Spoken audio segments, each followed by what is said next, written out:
When in the course of human events it becomes necessary for one people to dissolve the political bands which have connected them with another, and to assume among the powers of the earth the separate and equal stations to which the laws of nature and of nature's God entitle them,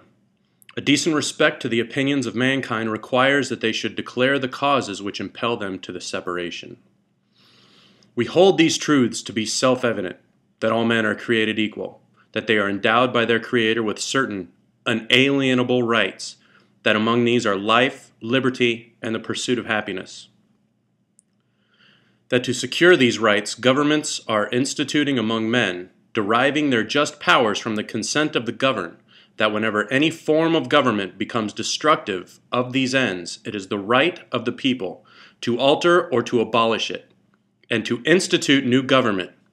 laying its foundation on such principles and organizing its powers in such form as to them shall seem most likely to affect their safety and happiness. Prudence, indeed, will dictate that governments long established should not be changed for light and transient causes. And accordingly, all experience hath shown that mankind are more disposed to suffer while evils are sufferable than to right themselves by establishing the forms to which they are accustomed. But when a long train of abuses and usurpations, pursuing invariably the same object, evinces a design to reduce them under absolute despotism, it is their right, it is their duty to throw off such government, and to provide new guards for their future security. Such has been the patient sufferance of these colonies, and such is now the necessity which constrains them to alter their former systems of government. The history of the present King of Great Britain is a history of repeated injuries and usurpations, all having in direct object the establishment of absolute tyranny over these states. To prove this, let facts be submitted to a candid world.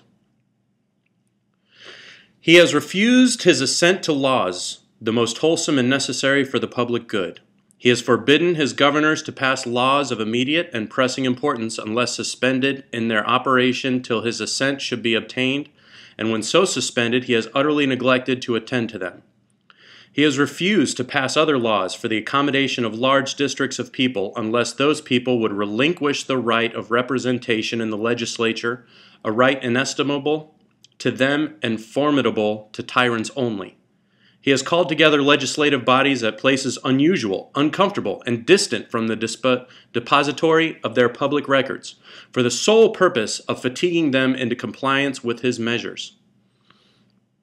He has dissolved representative houses repeatedly, for opposing with manly firmness his invasions on the rights of the people. He has refused for a long time after such dissolutions to cause others to be elected, whereby the legislative powers, incapable of annihilation, have returned to the people at large for their exercise,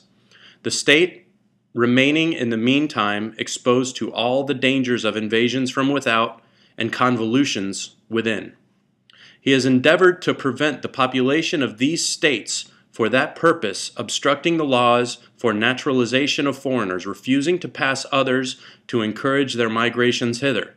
and raising the conditions of new appropriations of lands. He has obstructed the administration of justice by refusing his assent to laws for establishing judiciary powers. He has made judges dependent on his will alone for the tenure of their office and the amount and payment of their salaries. He has erected a multitude of new offices and sent hither swarms of officers to harass our people and eat out their substance. He has kept among us in times of peace standing armies without the consent of our legislatures. He has affected to render the military independent of and superior to civil power. He has combined with others to subject us to a jurisdiction foreign to our Constitution and unacknowledged by our laws, giving his assent to their acts of pretended legislation, for quartering large bodies of armed troops among us, for protecting them by a mock trial from punishment for any murders which they should commit on the inhabitants of these states, for cutting off our trade with all parts of the world, for imposing taxes on us without our consent, for depriving us in many cases of the benefits of trial by jury, for transporting us beyond seas to be tried for pretended offenses, for abolishing the free system of English laws in a neighboring province, establishing therein an arbitrary government, and enlarging his boundaries so as to render it at once an example and fit instrument for introducing the same absolute rule into these colonies. For taking away our charters, abolishing our most valuable laws, and altering fundamentally the forms of our government. For suspending our own legislatures and declaring themselves invested with power to legislate for us in all cases whatsoever. He has abdicated government here by declaring us out of his protection and waging war against us. He has plundered our seas, ravaged our coast, burnt our towns, and destroyed the lives of our people. He is at this time transporting large armies of foreign mercenaries to complete the works of death, desolation, and tyranny already begun with circumstances of cruelty and perfidy scarcely paralleled in the most barbarous ages and totally unworthy the head of a civilized nation. He has constrained our fellow citizens taken captive on the high seas to bear arms against their country, to become the executioners of their friends and brethren, or to fall themselves by their hands. He has excited domestic insurrections among us, and has endeavored to bring on the inhabitants of our frontiers, the merciless Indian savages, whose known rule of warfare is an undistinguished destruction of all ages, sexes, and condition. In every state, these oppressions we have petitioned for redress in the most humble terms. Our repeated petitions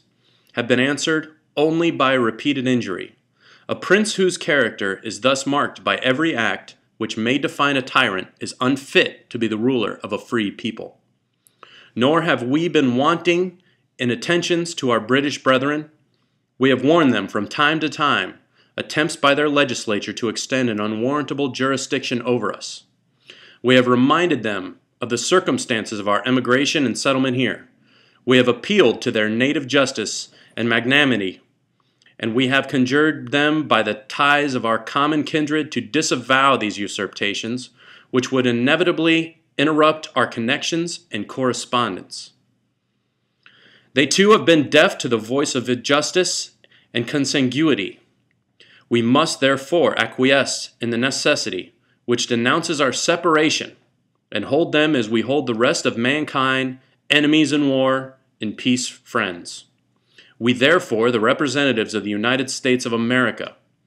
in General Congress assembled, appealing to the Supreme Judge of the world for the rectitude of our intentions, do, in the name and by authority of the good people of these colonies, solemnly publish and declare that these united colonies are, and of right, ought to be free and independent states, that they are absolved from all allegiance to the British Crown, and that all political connections between them and the state of Great Britain is and ought to be totally dissolved, and that as free and independent states they have full power to levy war, conclude peace, contract alliances, establish commerce, and do all other acts and things which independent states may of right do. And for the support of this declaration, with a firm reliance on the protection of divine providence, we mutually pledge to each other our lives, our fortunes, and our sacred honors. In Congress, July 4th, 1776, the unanimous Declaration of the 13 United States of America. Signed, Button Gwinnett, Lyman Hall, George Walton, William Hooper, Joseph Hughes, John Penn, Edward Rutledge, Thomas Hayward Jr., Thomas Lynch Jr., Arthur Middleton, John Hancock, Samuel Chase, William Pica, Thomas Stone, Charles Carroll of Carrollton, George Wythe, Richard Henry Lee, Thomas Jefferson, Benjamin Harrison, Thomas Nelson Jr., Francis Lightfoot Lee, Carter Braxton, Robert Morris, Benjamin Rush, Benjamin Franklin, John Morton, George Clymer, James Smith, George Taylor, James Wilson, George Ross, Caesar Rodney, George Reed, Thomas McKean,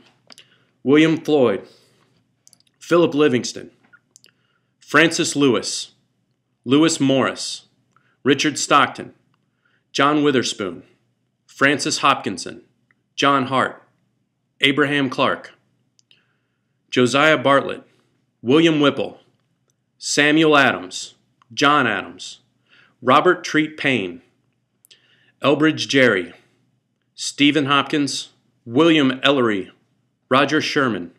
Samuel Huntington, William Williams, Oliver Wolcott, Matthew Thornton.